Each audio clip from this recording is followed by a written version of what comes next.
Bonjour à tous, l'objectif de cette vidéo est de présenter quelques facteurs explicatifs de la réussite des entreprises familiales.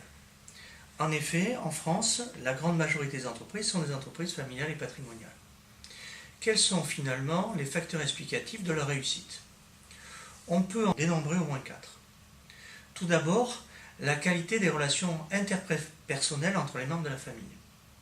En effet, dans le cas où plusieurs membres de la famille travaillent ensemble, il est important que les responsabilités opérationnelles de chacun des membres de la famille soient clairement établies.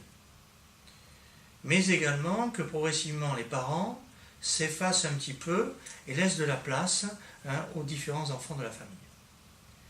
Le deuxième facteur explicatif de la réussite des entreprises familiales est la qualité des relations interpersonnelles entre les membres de la famille et les salariés.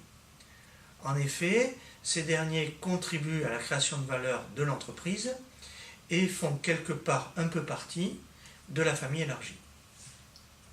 Le troisième facteur explicatif de la réussite des entreprises familiales non cotées est le choix d'une politique financière prudente.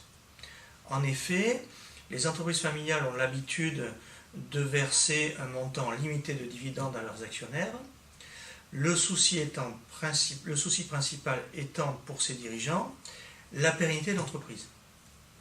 Pour cela, il est en général préférable que les investissements soient financés de manière équilibrée entre un financement par capitaux propres, capital et réserve, et un financement par endettement. Le quatrième facteur explicatif de la réussite des entreprises familiales est la transmission et la réussite de la transmission à l'intérieur de la famille entre les parents et les enfants. C'est la question du bon tempo. Il faut en effet que ces entreprises familiales soient transmises au bon moment, ni trop tôt, ni trop tard.